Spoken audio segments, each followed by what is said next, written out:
Байнгын орооны дарга, байнгын орооны гишүүдээ Монгол Улсын 2019 оны төсвийн тухай нийгмийн даатгалын сангийн 2019 оны төсвийн тухай хуулийн төслүүдтэй хамт өргөн мэдүүлсэн дараах хуулийн төслүүдийг танилцуулж байна. Үүнд 1. Өмчийн ашиглалт хамгаалалт дүр ашгийг сайжруулж төвлөрлийг сааруулах зорилгоор сургууль, цэцэрлэг, эмнэлгийн байр ашиглалт болон соёл нийтийн биеийн тамирын чиг үүргийг орон нутагт шилжүүлнэ.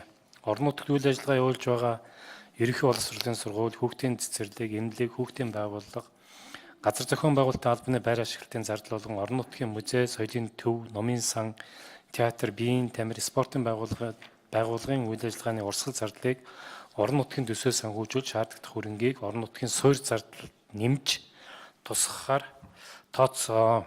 Үүнтэй холбогдуулан төсвийн тухай хуульд нэмэлт өөрчлөлт оруулах тухай, боловсролын тухай хуульд нэмэлт өөрчлөлт оруулах тухай, соёлын тухай хуульд нэмэлт оруулах тухай хуулийн төслүүдийг боловсрууллаа. 2. Ашигт малтмалын тусгай зөвшөөрлийн төлбөрийг 2019 оноос эхлэн орон нутагт шилжүүлнэ.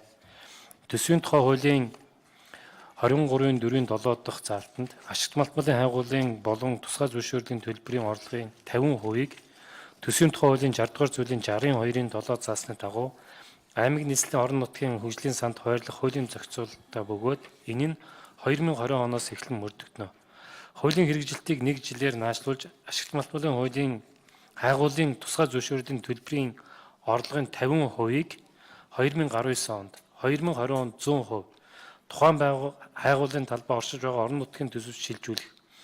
Харин ашигт малтмалын ашиглалтын тусгай зөвшөөрлийн орлогын 50%-ийг тухайн олборлолт явагдаж байгаа орон нутгийн төсөвт 2020 оноос эхлэн шилжүүлэхээр тооцсонтой холбогдуулан төсвийн тухай хуульд нэмэлт өөрчлөлт оруулах тухай хуулийн төслийг боловсрууллаа.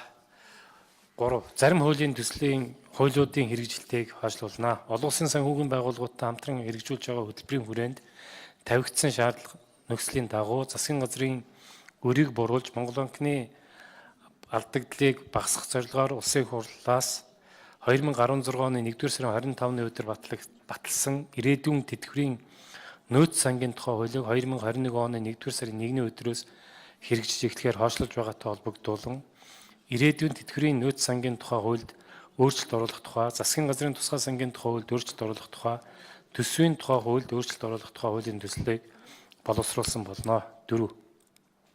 Улсын их хурлын 2017 оны 29-р тогтоолын зарим заалтыг хүчингүй болгоно. Засгийн газраас төсвийн сахилга баттыг чанд мөрдөх, эдийн засгийн өсөлтийг дэмжих зэрэг төсөв санхүүгийн бодлогыг хэрэгжүүлсэний үр дүнд төсвийн орлого нэмэгдэж төсвийн алдагдал өрийн хэмжээ тасралтгүй буурч байна. Эдийн засаг төсөлд гарч төсвийн үндсэн үзүүл сайжирсантай уялдуулан иргэдийн орлогын баталгааг сайжруулахад чиглэсэн арга хэмжээг үе шатаар хэрэгжүүлэх боломж өрдөж байна. Иймд 2019 оны төсөвт цалин тэтгэврийг нэмэгдүүлэх их үүсвэрийг тусгаж байгаатай холбогдуулан Улсын их хурлын 2017 оны 29-р тогтоолын зарим дэд заалтыг хүчингүй болгох шаардлагатай байгаа тул Улсын их хурлын тогтоолын зарим заалт хүчингүй болсон тооцогдох Улсын их хурлын тогтоолын төслийг боловсрууллаа. 5. Ирэх 2019 онд орон нутагт төсөв шилжүүлж байгаа орлого зарлагын чиг үүргийг хэрэгжүүлэхтэй холбоотой асуудлаар аймаг нийслэлийн засаг дарга иргэдийн төлөөс тунгалж чиглэл зөвлөмж өгөх зорилгоор Монгол Улсын 2019 оны төсвийн тухай хууль батлагдсантай холбогдуулан авах зарим арга хэмжээний тухай Улсын их хурлын тогтоолын төслийг мөн боловсрууллаа. Монгол Улсын 2019 оны төсвийн тухай нийгмийн даатгалын сангийн 2019 оны төсвийн тухай хуулийн төслүүдтэй хамт өргөн мэдүүлсэн дээрх хууль Улсын их хурлын тогтоолын төслүүдийн анхны хэлэлцүүлгийг хийж өгнө. Баярлалаа.